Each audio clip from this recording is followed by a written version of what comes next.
Hey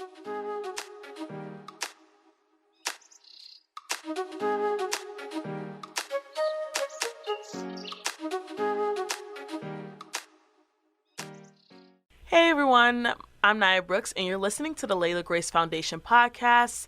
Thank you all so much for listening to today's episode. Today we're focusing on sexual assault awareness on university campuses.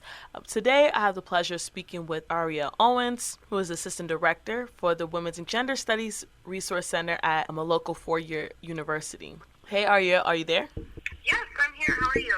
I'm great. I have a few questions for you. Describe your role and how do you support students in regards to sexual assault, whether that be protesting, finding counseling, etc.?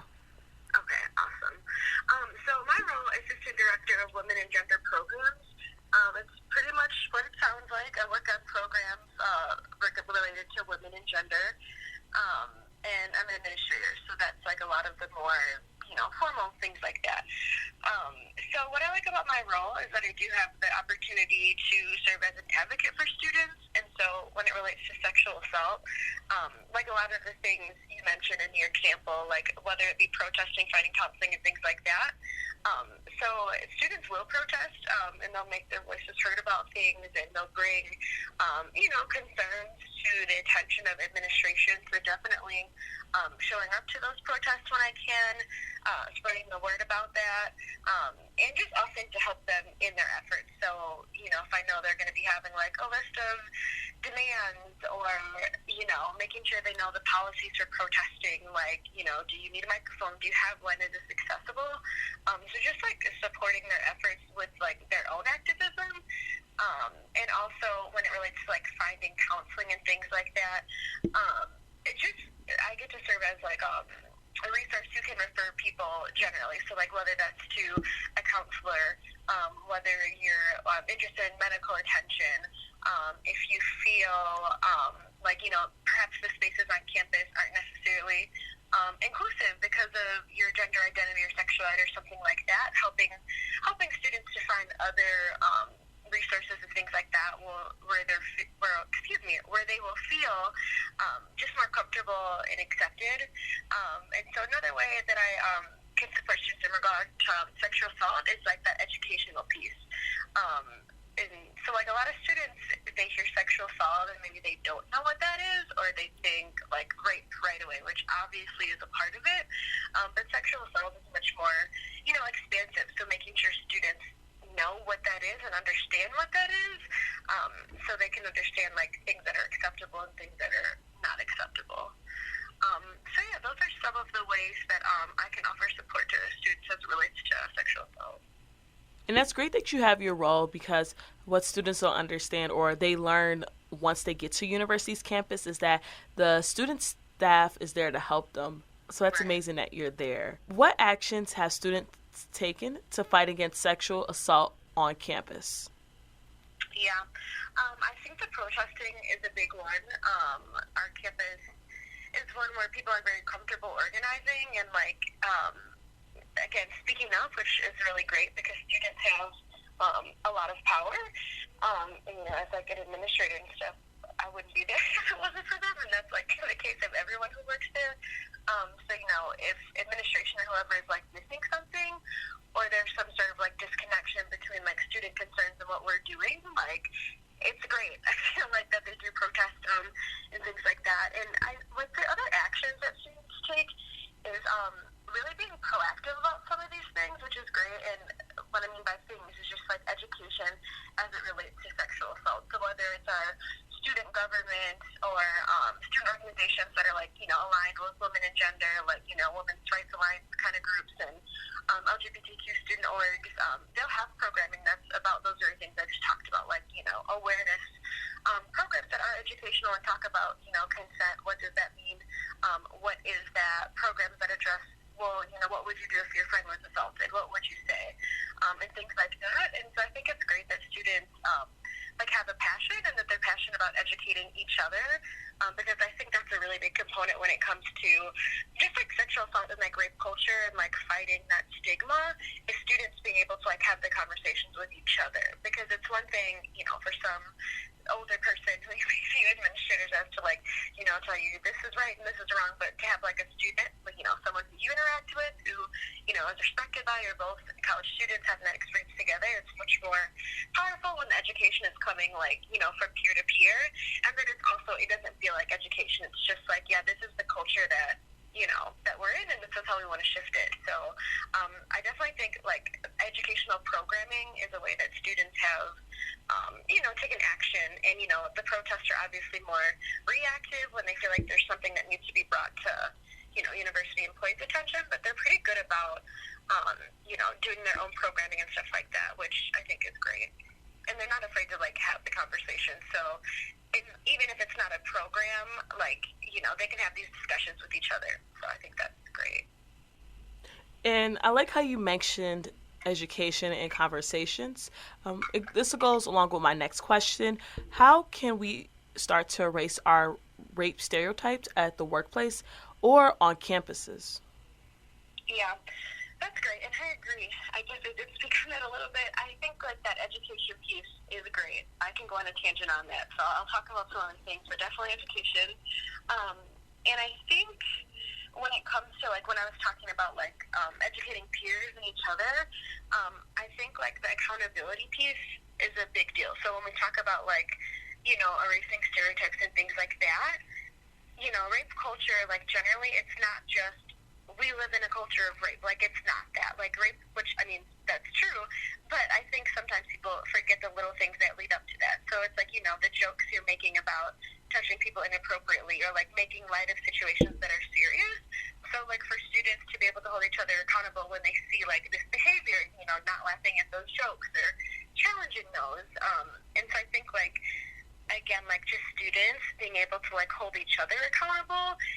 And like, yes, we can say over and over again we live in a rape culture and there's stereotypes, but when students have the opportunity to kind of like interrupt those, I think that's really powerful.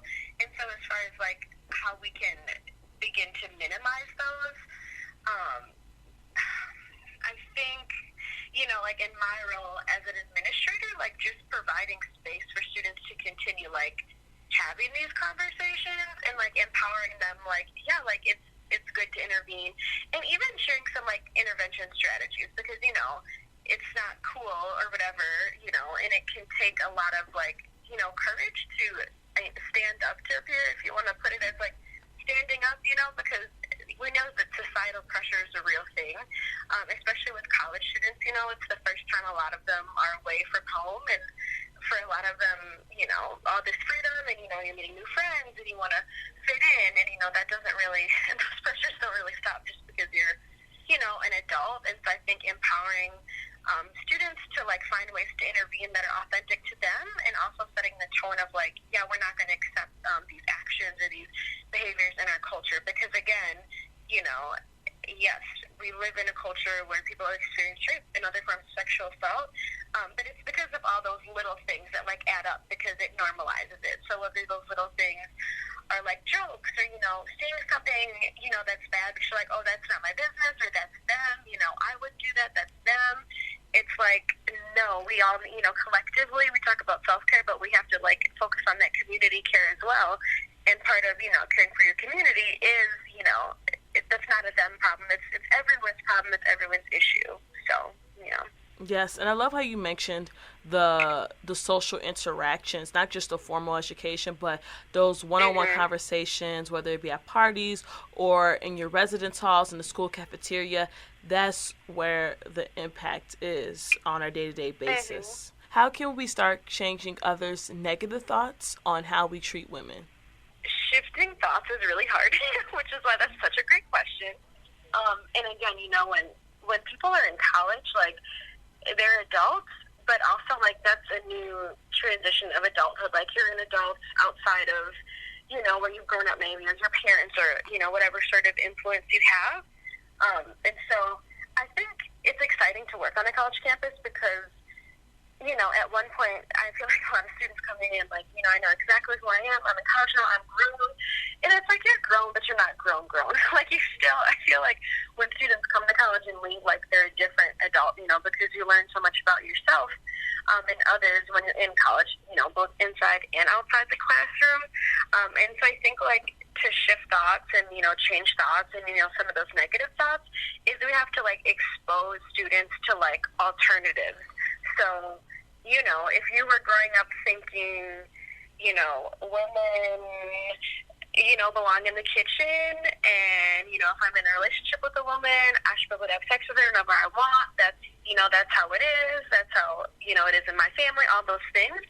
So just, like, doing what we can to, like, expose them to, like, yeah, that may be what you saw and, like, what you believe, but, like, there are other ways of being, there are other ways of living, and, like, let me show you some of them, whether that's, again, like, hosting those educational programs or, like, challenging students to diversify, like, the different media they're consuming, the different people they're hanging out with, encouraging them to really take advantage of, like, all the different social events and programs and, like, engagements that happen on the college campus, because, when we talk about, like, shifting negative thoughts on women, you don't have to be a part of the women's club or whatever organization to learn that. Like, you're going to shift your negative thoughts by being exposed to different people and learning different ways of life.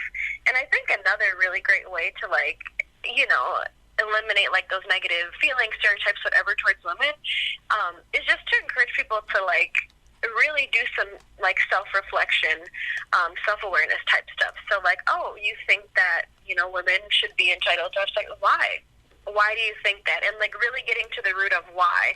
Is it, is it because that's what the media shows you? Is it because, this is this? And so I think, like, allowing space for students to learn and grow, it's so challenging them, but, like, in a way that allows for learning. And it's not like, oh, you think that, you're a horrible person, but, like, those are some problematic thoughts. Let's unpack those, And that's not to say that, like, we should coddle or, be sensitive to people who are problematic. That's not what I'm saying. Just acknowledging that, we all have problematic thoughts, and, as evolved as we feel like we are at different stages in our life, none of us were born, super educated, whatever, like, elevated. And so, like, allowing people that grace in that learning and growing, and again, just creating environments where people can talk openly and have dialogues, I think, is super important in, like, changing those negative thoughts.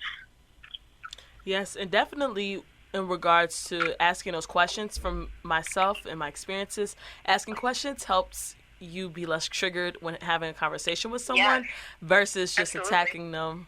So definitely practicing that sympathy and understanding that everyone doesn't live the world viewing it through a gendered lens.